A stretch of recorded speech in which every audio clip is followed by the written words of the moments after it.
Bismillahirrahmanirrahim. Assalamualaikum warahmatullahi wabarakatuh. Alhamdulillahi rabbil alamin, alladzi khalaqal mauta wal hayata liyabluwakum ayyukum ahsanu amala wa huwal azizul ghafur. Allahumma salli ala Sayyidina Muhammad wa ala alihi wa ashabihi ajma'in. Ya Allah, wahai yang maha mendengar, Allahumma inna nas'aluka ilman nafi'an, Allahumma inna nas'aluka imanan kamilan wa yaqinan sadiqan wa qalban khashi'an wa lisanan zakiran wa amalan mutaqabbalan. Ya Allah, berkahi majlis ini, jadikan pertemuan ini pertemuan yang menggugurkan seluruh dosa dan aib, pertemuan yang bisa menguatkan iman, bisa menguatkan amal, menjadi jalan kami husnul khatimah. Taqabbal minna ya arhamar rahimin, innaka antas samiul alim. Amin ya rabbal alamin. Kita baca nomor 287 ya. Kajian Al-Hikam nomor 287. Bismillahirrahmanirrahim.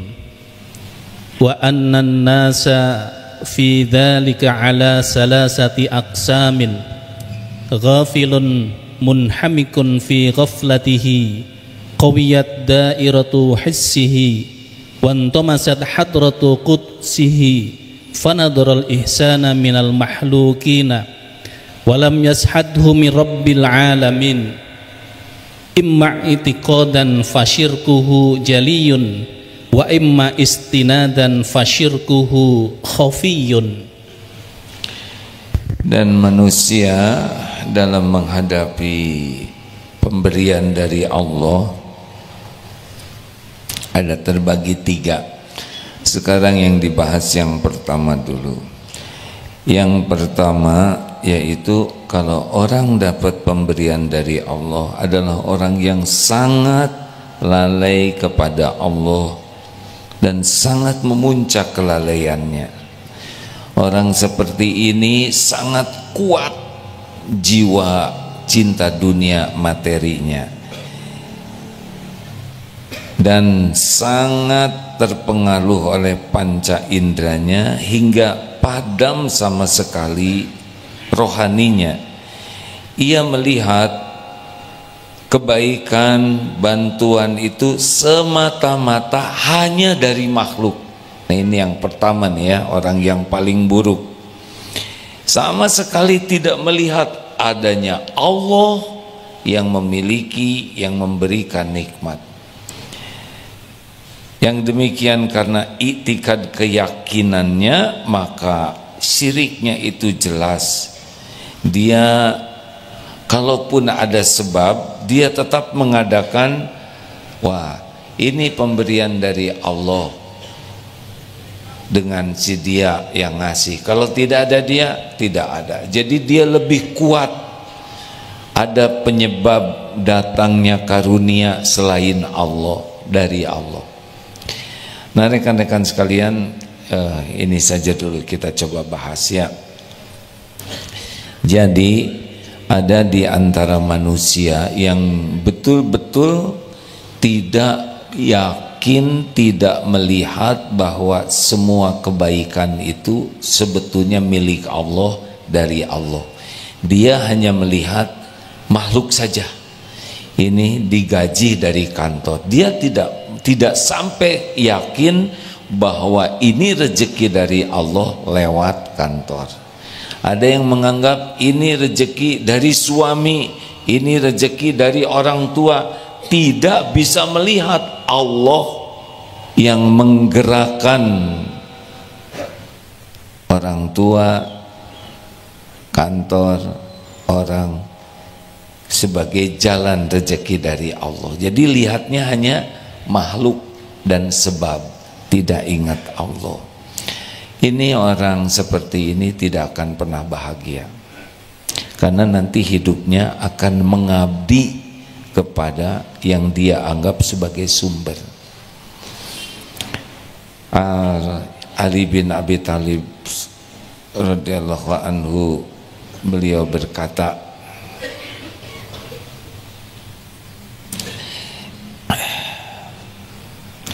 inna afwafa ma akhafu ittabi'ul hawa wa tulul a'mal. Perkara yang paling aku takutkan ada dua. Satu, mengikuti hawa nafsu, ittabi'ul hawa, dan yang kedua tulul a'mal, panjang angan-angan. Kalau seseorang mengikuti hawa nafsu, maka itu akan memalingkan dia dari kebenaran. Kalau orang panjang angan-angan, akan membuat dia lupa kepada akhirat. Ini kita coba bahas ini ya. Ini hadisnya riwayat Abu Nuaim.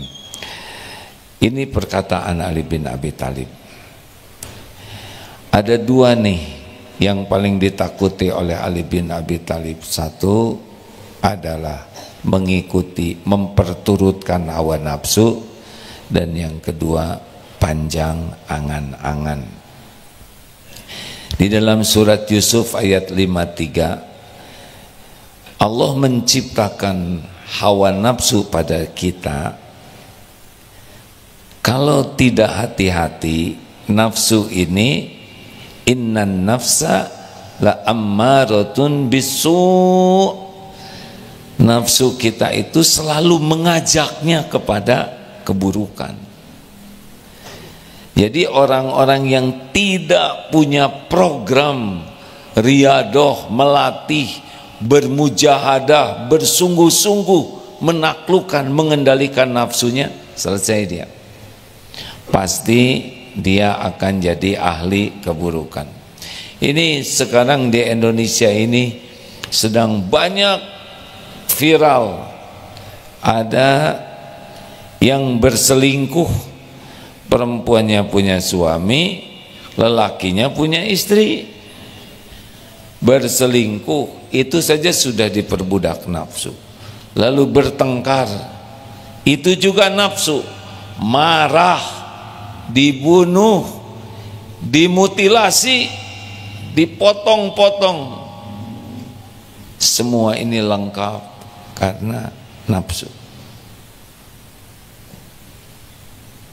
Menjadi pembunuh diawalinya dengan hawa nafsu syahwat, baru tidak sengaja tapi takdir terbaca ada seorang yang dulunya ya ikut pendidikan akademi aparat lah ya, ternyata dia terjerumus berzina, hamil, disuruh menggugurkan. Ini nafsu semua, benar? Sekarang sudah mulai diperiksa nafsu.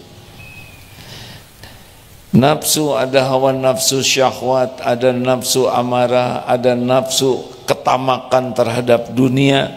Termasuk bagian dari nafsu itu adalah malas. Malas tahajud, malas ke masjid, malas baca Quran, malas ikut pengajian, malas ada ikut pengajian, malas mengamalkan ilmu, malas untuk bersedekah, semuanya berat karena memang nafsu itu ngajaknya kepada keburukan. Tebak, yang disukai Allah tahajud atau tidur? Yang disukai nafsu tahajud atau tidur? Yang disukai saudara-saudara tahajud atau tidur? Tahadur. Ada tijud, bagaimana? Yang disukai Allah sholat tepat waktu atau lambat? Yang disukai nafsu tepat waktu atau melambat-lambatkan sholat. Yang disukai Allah datang ke masjid lebih awal atau telat. Nafsu sukanya telat. Maunya sholat sunnah atau langsung duduk. Allah sukanya kita sholat tahiyatul masjid atau langsung duduk. Nafsu sukanya langsung duduk atau sholat. Nah, tahu kan tadi yang masuk ke sini langsung duduk. Harus hafal betul, maka orang itu jatuh kalau kita tidak punya program mujahadah, bersungguh-sungguh menaklukkan nafsu kita. Semua jatuh begitu. Lihat saja berita-berita itu. Berita-berita tentang sekarang yang kekacauan itu tidak jauh. Lemah pemahaman agamanya, dan yang kedua lemah jiwanya, kalah oleh nafsu. Kecuali nafsu yang dirahmati Allah, halal. Termasuk nafsu makan. Hati-hati nih. Hari ini Kamis, ada yang tidak kuat saum. Kenapa? Kalah oleh nafsu. Ramadan mah kuat, 30 hari Senin Kamis, 2 hari tidak kuat. Kalah oleh nafsu. Mata maunya lihat yang haram terus di HP itu, minimal yang sia-sia. Tapi giliran baca Quran atau melihat tayangan yang menguatkan iman, nafsu tidak suka. Tapi lihat aurat orang, suka nafsu itu. Makanya selalu sadar, ini Allah suka atau tidak. Nafsu ngajak kepada sesuatu yang Allah suka, nafsu tidak suka. Kenapa kalau ada bacaan Quran suka di skip? Ngaku, padahal kita ada di lembaga Islam tapi berat sekali baca Quran. Nah, itulah nafsu. Yang kedua, tulul amal. Nah, ini kita coba lebih lengkap lagi ya. Jadi kerugian-kerugian orang yang panjang angan-angan. Seperti apa sih panjang angan-angan itu? Kan Rasulullah pernah menggambar sebuah kotak, kemudian ada garis lurus. Nah, yang garis lurus menembus kotak itu adalah angan-angan. Sedang kotak ini adalah garis yang menghalanginya, yaitu ajal. Ada 2 menurut Rasulullah dalam hadis Bukhari. Jadi orang yang panjang angan-angan itu akan menghalangi dari ingat akhirat. Itu yang paling utamanya. Dunia saja memenuhi pikirannya tuh. Waktunya terkuras oleh keinginan duniawi, harta, gelar, pangkat, jabatan, popularitas. Dia tidak ingat bahwa pasti akan berakhir hidup ini, dunia ini pasti akan ditinggalkan. Tidak ingat ya, pasti akan dihisab. Di akhirat nanti ada surga yang luar biasa nikmatnya, ada neraka yang azabnya sangat pedih. Pecinta dunia, orang panjang angan-angan tidak nyampe ke sana. Bahkan mati saja yang pasti datang setiap waktu, dia tidak sampai ke sana pikirannya. Hati-hati ini. Bolehkah punya cita-cita? Boleh. Punya keinginan? Boleh. Tapi semua cita-cita dan keinginan mengharuskan kita ingat kepada pemiliknya. Siapa? Tidak ada yang kita inginkan kecuali pasti Allah yang menguasai. Tidak akan pernah terjadi yang kita inginkan kecuali Allah yang ngasih. Nah, baru sah. Dan harus kita ingat, yang kita inginkan ini belum tentu yang terbaik untuk dunia akhirat kita. Jadi kalau punya keinginan harus membuat kita, halo, dikecilin Mim? Ya, saya terlalu semangat mungkin ya.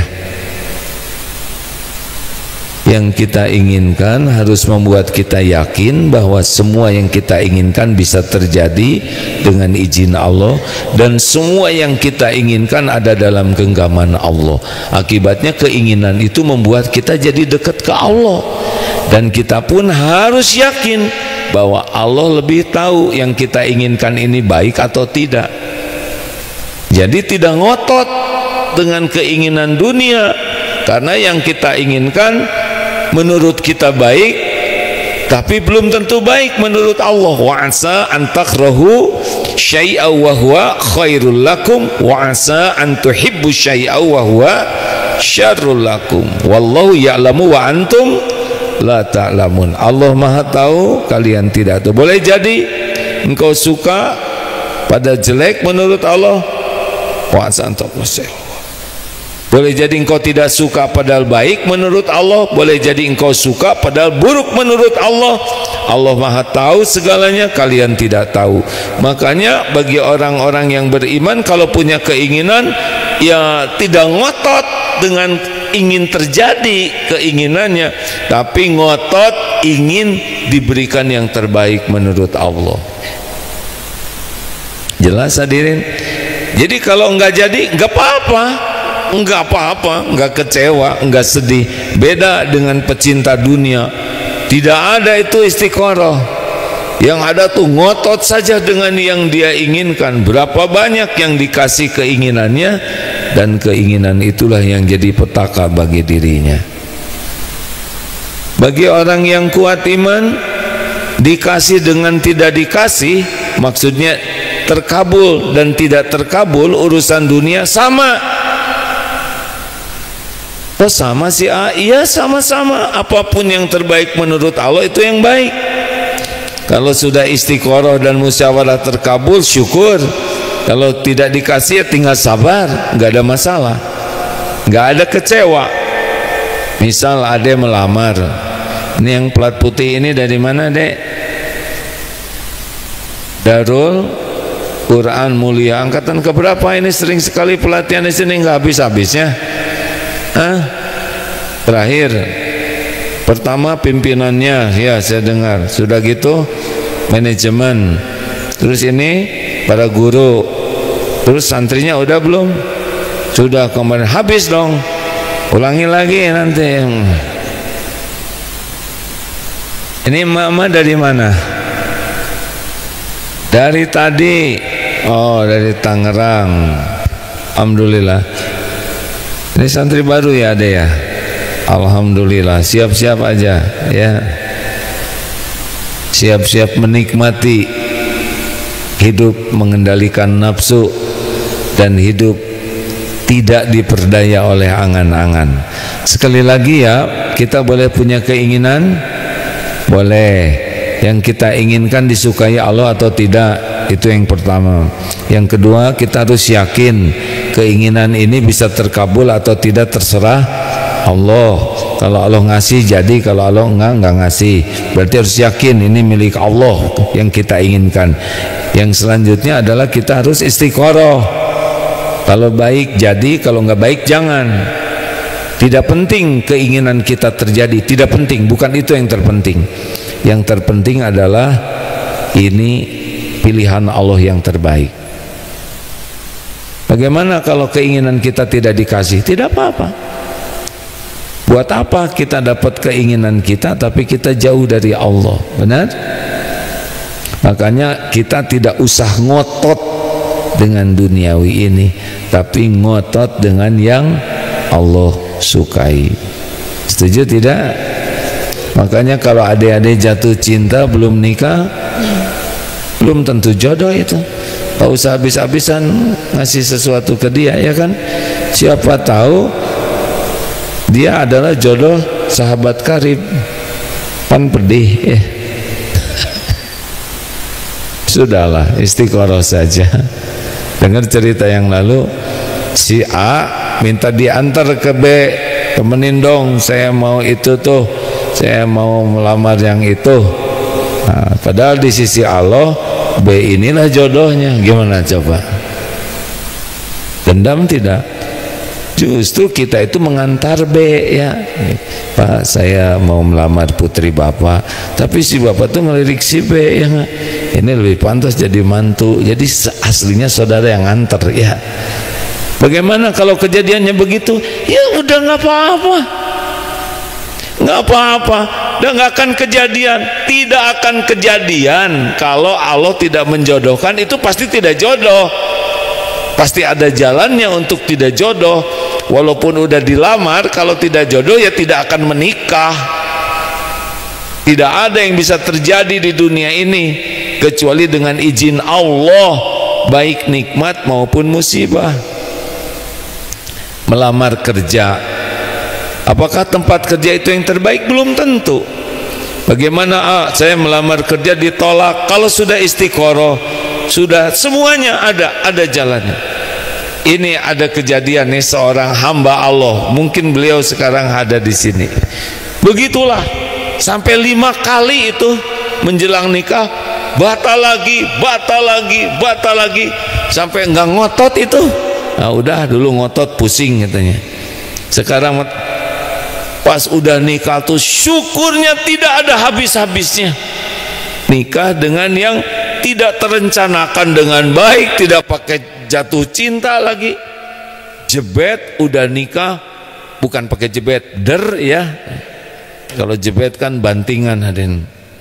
Pas udah nikah, waduh ceritanya tuh tidak nyangka begitu, ya begitu bersyukurnya.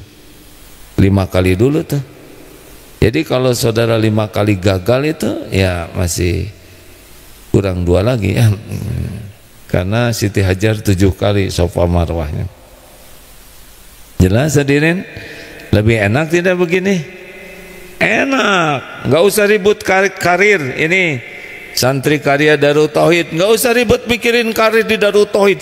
Saya karir ingin mulai dari daftar, jadi ini naik jadi manajer, jadi nanti ketua yayasan, terus jadi pembina yayasan. Ngegantiin saya dong, ya. Nanti udah itu dikubur, ya itu benar. Nggak usah mikirin karir. Di Darut Tauhid ini yang paling sukses bukan yang paling tinggi jabatannya. Nggak mungkin. Di sini cuma ada 4 ketua yayasan, 2 ketua koperasi. Kalau yang paling tinggi jabatannya paling sukses, berarti yang lain tidak sukses. Yang sukses adalah inna akramakum indallahi atqakum. Mungkin cleaning service itu paling mulia di antara kami, mungkin yang bagian parkir, mungkin yang ngurus sound system, mungkin yang bagian ngebenahin kabel-kabel. Kita tidak tahu, maka berlombalah menjadi orang yang disukai Allah di posisi manapun juga. Udah. Tapi ini kalau saya di sini gajinya kecil, gak ada masalah. Gaji kecil kalau disukai Allah, Allah akan cukupi. Kalau ngandelin gaji mah nggak ada yang cukup, karena nafsu itu selalu melampaui gaji. Benar? Tenang. Tapi kurang keren. Mau ngapain keren dalam pandangan manusia? Nggak ada apa-apanya. Keren dalam pandangan Allah yang menjamin kita bahagia. Jelas ini santri. Makanya santri karya kalau dimutasikan dari satu jabatan, sama aja. Khalid bin Walid radhiyallahu anhu dari panglima terus menerus menang sampai dikhawatirkan orang-orang Islam pada waktu itu agak mengkultuskan Khalid bin Walid, diturunkan jabatannya jadi prajurit biasa dan ikut bertempur sebagai prajurit biasa. Kalau nyari ridho Allah tidak berat. Kalau cari pujian orang, cari penghargaan orang, cari kedudukan di sisi orang, pasti berat. Makanya saudara mau apalah, dunia ini nggak ada apa-apanya. Ada anjuran dari Rasulullah SAW,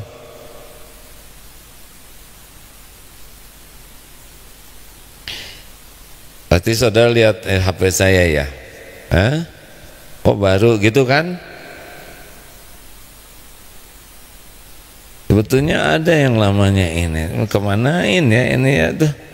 Jadi dua nih Tuh kan pengen. Itu yang menyebabkan saya nggak pengen ngasih masukin. Aslinya saya nggak pernah pengen ya. Oh ini enak nih. HP rada lebar ya. Bisa dipakai belajar, maklum sudah faktor U ya.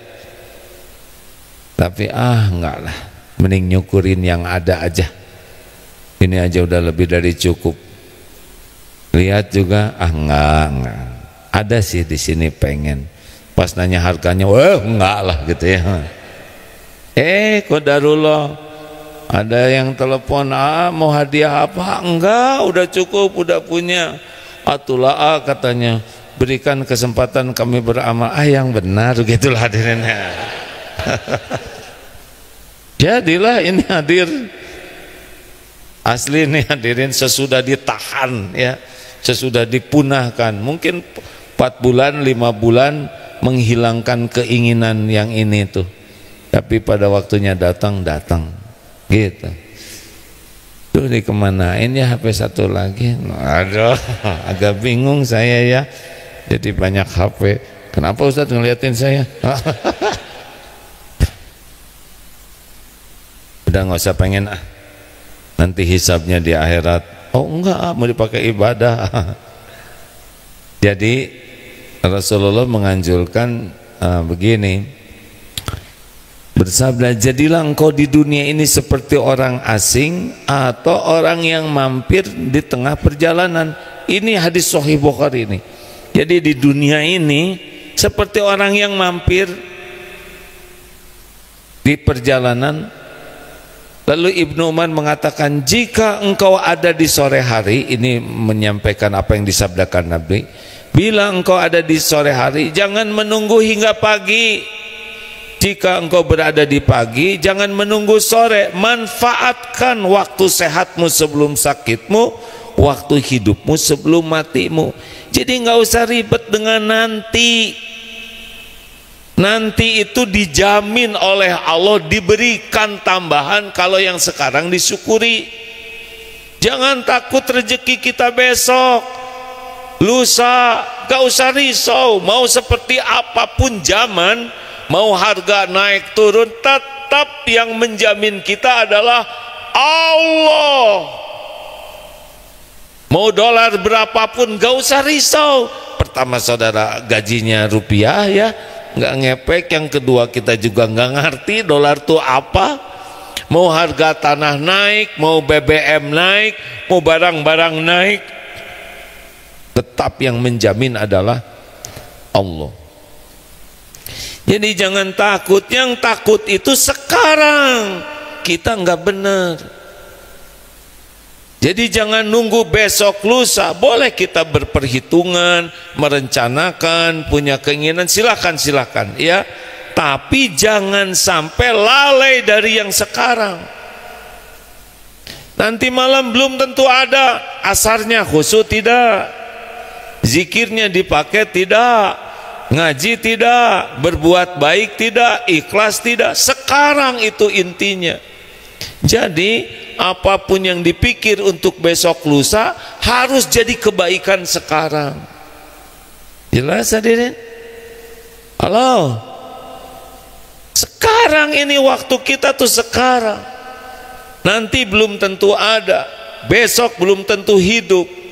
Mau ngapain kita stres dengan yang belum terjadi? Kejadiannya belum, stresnya dari sekarang. Syukurin. Misal ya, saya nggak mau nyebut jomblo. Yang seperti itu ada lagi nggak yang lainnya? Single, lebih keren kan? Sama lah ya. Jingo. Aduh gimana saya nambah umur, saya belum punya istri, saya belum punya suami. Mendingan syukurin sekarang.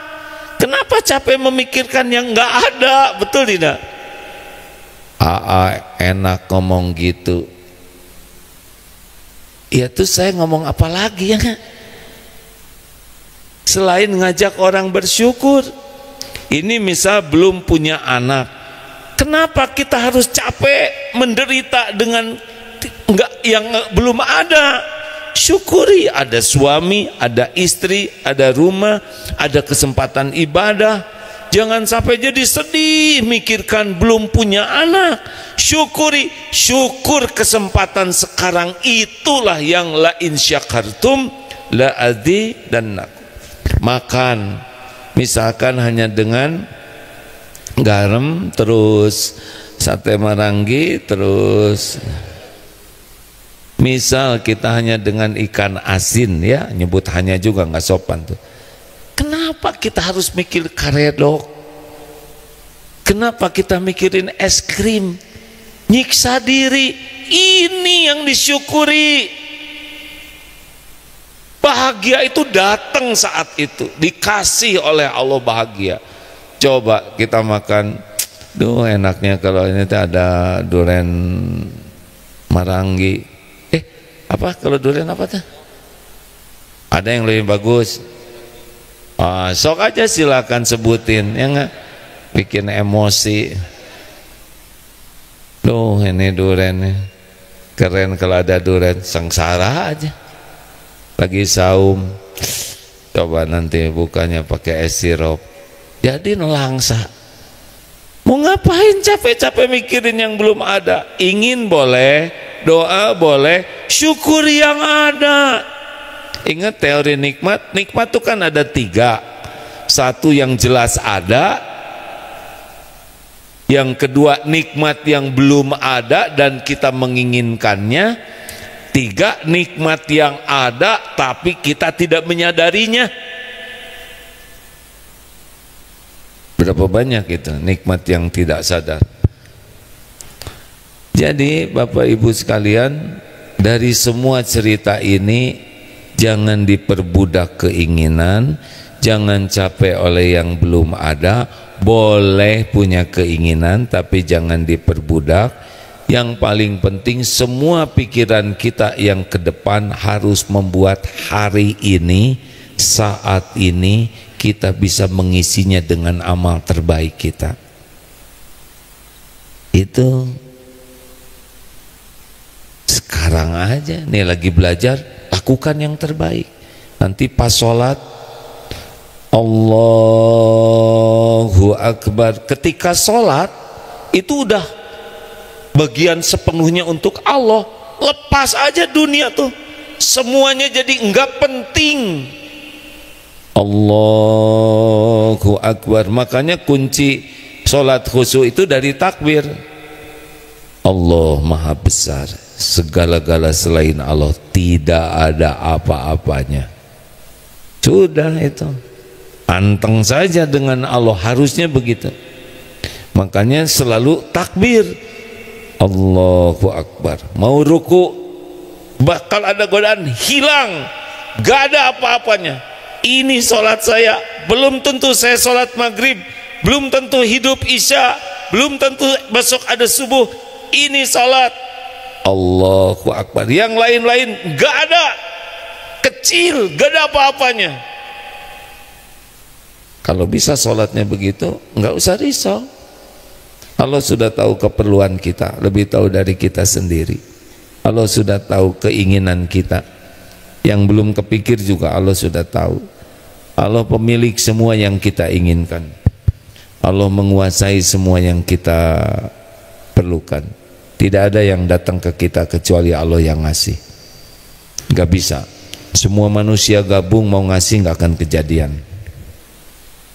Makanya orang yang serius sekali dengan ingin bahagia, dia akan lebih sibuk, puas, qanaah dengan apa yang ada, mensyukurinya, dan itulah kuncinya. Nanti besok lusa Allah berikan tambahan karunia, sudah jaminan dari Allah. Jangan capek mikirkan yang belum ada, walaupun boleh ingin. Jangan diperbudak sehingga lupa mensyukuri yang ada. Jangan sampai merasa kurang pemberian dari Allah. Jangan merasa kurang. Nggak ada yang kurang. Yang kurang tuh kita kurang syukur. Terima kasih. Ada pertanyaan silakan. Ya, 1, 2, 3. 3 dulu ya. Boleh dibantu?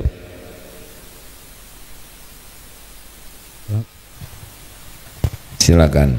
Assalamualaikum warahmatullahi wabarakatuh. Terima kasih kepada efek meme yang ini. Terima kasih kepada AA atas ilmu yang sudah disampaikan. Saya santri Acep dari Darul Quran Mulia, ikut kegiatan SSG di Darut Tauhid. Izin bertanya, dalam hadis disebutkan bahwa ada istilah an-nafsu dengan hawa. Pertanyaannya, apa perbedaan antara nafsu dan hawa? Kemudian pertanyaan yang kedua, kami sebagai para pencari ilmu, kira-kira apa program yang seharusnya kita lakukan dalam melakukan mujahadah sebagaimana yang saya sampaikan. Terima kasih. Wassalamualaikum warahmatullahi wabarakatuh.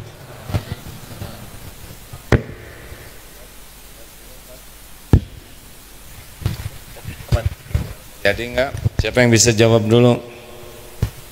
Punten.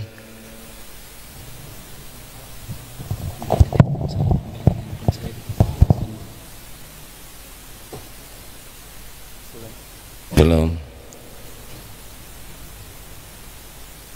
Gini, saya juga belum menguasai betul ilmu ini, tetapi yang sering dilakukan adalah tidak fokus kepada istilahnya, tapi pada prakteknya saja. Misal, kalau ingin kita terkendali, cobalah kendalikan pandangan.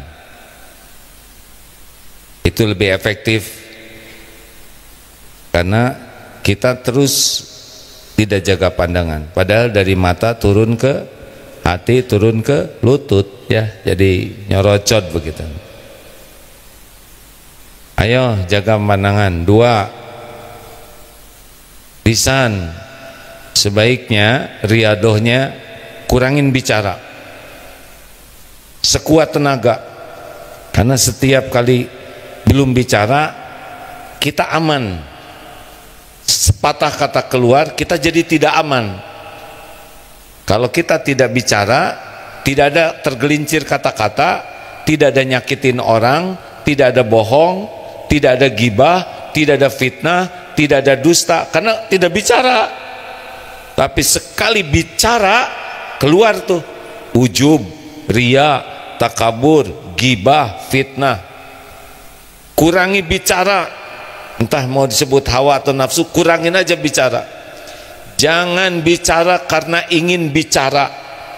Bicaralah ketika yakin ini niatnya apa, isinya benar tidak, dampaknya apa. 3 ya, niat, konten, dampak. Kalau ragu-ragu, enggak usah bicara. Tidak apa-apa disebut bodoh, tidak apa-apa disebut kurang pengetahuan, enggak ada masalah sebutan itu. Tapi aman, kita tidak celaka. Jangan celetak-celetuk, jangan banyak komentar, jangan segala ditanyakan, tidak usah segala ditanyakan. Kenapa kok hidung kamu bulat? Mau apa? Sudah nikah belum? Mau apa? Kecuali mau melamar. Ini motor udah lunas belum? Mau apa? Mau ngelunasin? Gak penting, jangan nanya, jangan segala diceritakan. Kita tahu gak usah diceritakan, jangan segala diceritakan. Dengar ini baik-baik, tidak semua cerita kita ini manfaat untuk orang lain. Tidak semua cerita kita membuat aman bagi kita dan bagi orang lain. Jangan segala diceritakan kecuali kita yakin cerita ini manfaat dan aman. Jangan segala dibahas.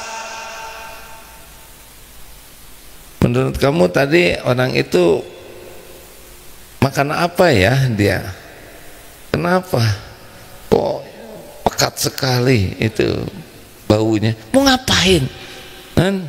Atau menjelang tidur, ayo kita bahas tentang penyakit kronis. Jadi nggak bisa tidur. Jangan segala diperdebatkan, jauhi berdebat, kecuali yakin niatnya lurus dan manfaat. Udah mengalah saja, walaupun benar kalau situasinya sedang emosional. Tunggu reda baru bicara. Nafsu debat itu. Kalau pedagang dengan pembeli berdebat, yang menang pedagang, pasti pembeli nggak jadi beli. Sekarang pembeli menang,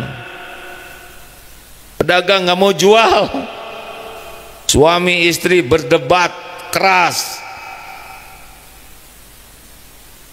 suami menang debat, istri pengen pulang. Istri menang debat, suami nggak pulang-pulang.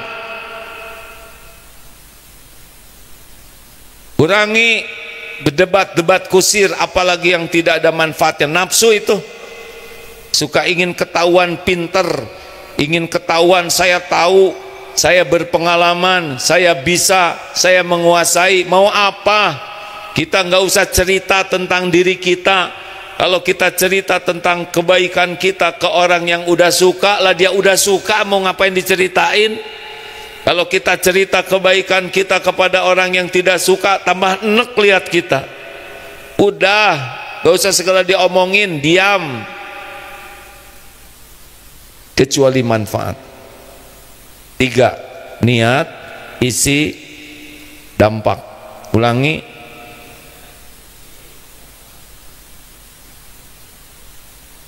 Jangan terlalu banyak bergurau. Lucu, tapi kalau kebanyakan mengeraskan hati. Kalau bergurau tidak boleh pakai bohong, tidak boleh berlebihan, tidak boleh nyakitin orang lain. Kurangi ketemu orang. Hah? Bagaimana? Ya, tiap ketemu orang aslinya jadi dosa. Lihat, lihat aja udah.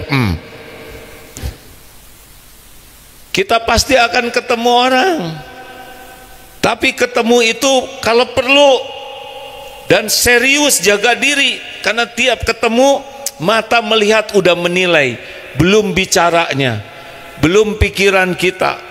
Sejujurnya setiap kali ketemu orang itu berpeluang nambah dosa, tapi harus ada kalanya kita ketemu, ya, karena hidup ini memang bergaul.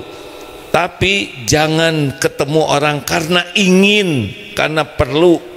Apalagi nanti Ramadan, ngabuburit itu masalah. Apalagi ngabuburit ke mall sambil makan koaci, jelas batal, ya. Hati-hati. Lebih aman sebetulnya tidak banyak ketemu orang, kecuali dengan kesadaran ini manfaat dan serius jaga diri. Saya tidak menganjurkan saudara nyepi seumur hidup, ya, tapi artinya jangan seenaknya keluar ketemu ngobrol, tidak aman. Itu begitu deh hawa nafsu. Lihat makanan juga belajar puas, nggak usah segala pesen, mentang-mentang ditraktir misalkan, jebet-jebet, kecuali yang traktirnya memang bahagia. Lihat kita pesen, ini mah pas pesen, aduh yang ini itu, kemudian bekal ya, jadi bangkrut yang traktirnya. Jangan. Adik-adik belum nyobain tua sih, saya udah nyobain nih. Duren sekarang ya maksimal hanya 3, ya. 3 biji maksudnya. Jadi kalau ada yang ngirim duren, ujian hidup. Ya, begitulah, semuanya sudah dibatasi oleh Allah. Dulu belum punya uang, pengen makan enak. Sekarang dikasih rezeki lebih, gak boleh. Ya, alhamdulillah. Begitu dek. Jadi maaf kalau tidak bisa menjelaskan karena belum belajar lebih detail tentang ini. Tapi udahlah, coba kurangi makan. Karena kalau banyak makan, ya berarti banyak mengunyah, ya kan? Ya kan? Jangan menilai orang yang badannya besar ya, karena beda-beda penyebabnya. Dan kita nggak boleh juga mengomentari, misalkan ada yang badannya besar, agak gemuk, kemudian perkataannya kan pasti standar, saya itu makan sedikit, ya udah diem aja, oh iya sudah. Jangan sampai tuh mungkin tuh emang angin, nah jangan ya, mungkin enter wind, udahlah, pasti sudah berusaha diet ya kan, jangan dikomentari. Allahumma salli ala Sayyidina Muhammad wa ala alihi wa ashabihi ajma'in. Alhamdulillahirabbil alamin. Ya Allah, wahai yang maha mendengar, ampuni semua dosa kami ya Rabb. Engkau menyaksikan semua dosa dan maksiat, tidak ada yang tersembunyi bagimu. Ampuni sekelam apapun masa lalu kami, sekotor apapun kehidupan yang pernah dilalui. Ampuni dosa yang terang-terangan, ampuni maksiat yang sembunyi-sembunyi. Ampuni ya Allah dosa yang berulang-ulang kami lakukan, padahal kami tahu itu dosa. Ya Allah, Allahumma inna nas'aluka fi'lal khairat wa tarkal munkarat. Tolonglah kami ya Allah agar Engkau mudahkan kami berbuat kebaikan-kebaikan, dan Engkau jauhkan kami dari segala kemungkaran-kemungkaran. Ya Allah, Allahumma inna na'udzubika min an nusyrika bika syai'an na'lamu wa nastaghfiruka lima la na'lamu. Ya Allah, kami berlindung kepadamu dari menyekutukan Engkau, berbuat musyrik dengan apa-apa yang kami tahu, dan kami mohon ampunanmu dari apa-apa yang kami tiada tahu. Allahumma ati nufusana taqwaha wa zakkiha anta khairu man zakaha anta waliyuha wa maulaha. Ya Allah, berikanlah kepada kami jiwa yang takwa, bersihkan jiwa ini. Engkau sebaik-baik yang kuasa membersihkan jiwa kami ini. Engkau pelindung dan pemelihara jiwa ini.